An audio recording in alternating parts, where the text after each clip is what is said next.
북한과 중국 서로 닮은 듯 다른 부동산 개발 계획. 안녕하세요. 오늘은 북한과 중국이라는 두 국가가 어떤 방식으로 부동산 개발을 추진하고 있는지 비교해보며 정치 경제적 배경 속에서 각각 어떤 전략을 취하고 있는지 짚어보겠습니다. 북한, 정치적 상징의 부동산 건설. 북한은 지난 2021년 1월에 8차 당대회를 개최하고 이때 평양시 5만 세대 살림집 건설 계획을 발표하였습니다.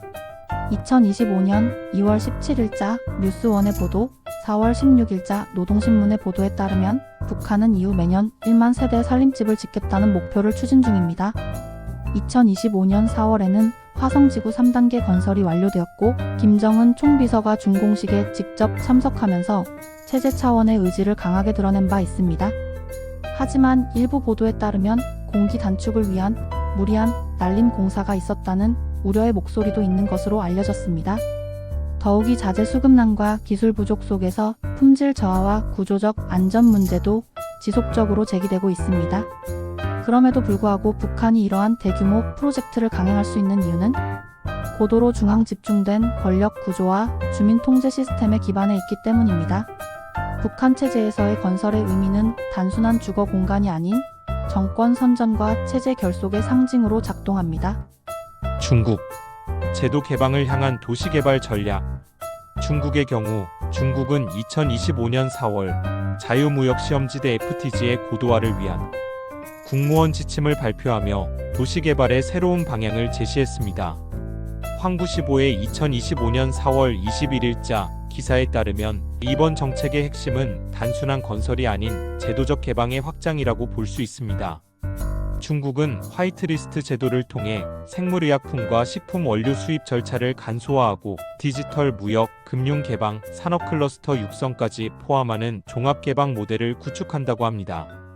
특히 주목할 점은 중국이 CPTPP, 즉 포괄적 점진적 환태평양 경제동 반자 협정에 실질적으로 대응하기 위한 제도 정비 작업을 병행하고 있다는 점입니다. CPTPP는 높은 수준의 환경, 노동, 디지털 통상 기준을 요구하며 중국은 이러한 국제 규범에 발맞추기 위해 자유무역지대를 제도의 실험장으로 활용하고 있습니다. 전문가들에 따르면 북한과 중국은 모두 부동산 개발을 통해 체제 또는 경제의 안정성을 강화하고자 한다는 점에서 비슷한 출발점을 공유합니다. 그러나 접근 방식은 다릅니다. 아직까지 북한은 물리적 결과와 정치적 상징을 우선시하는 계획 경제적 개발에 머물러 있고 중국은 글로벌 규범의 수용과 투자 유치 전략이 결합된 시장 기반 도시 개발로 이동 중입니다. 아마도 북한의 다음 단계 모습은 이러한 중국의 모습에서 어느 정도 예상할 수 있을 것 같습니다. 개인적으로는 북한의 경우 부실 시공에 대한 구조적 우려가 크지만 주민 통제와 선전 체계가 건설 강행의 기반이 되고 있고 이는 외부 투자나 수익성보다는 체제 유지의 도구로서 이해해야 한다고 판단됩니다. 반면 중국은 CPTPP 수준의 제도적 개방을 준비하면서 자유무역지대를 글로벌 산업물류기술 교류의 플랫폼으로 전환 중입니다. 향후 외자 유치, 디지털 무역 확장, 공급망 고도화 측면에서 전략적 진화 모델이라 할 수 있습니다. 오늘은 북한과 중국의 도시개발 및 부동산 전략을 비교하며 그 속에 담긴 체제적 성격과 국제 전략을 함께 살펴봤습니다.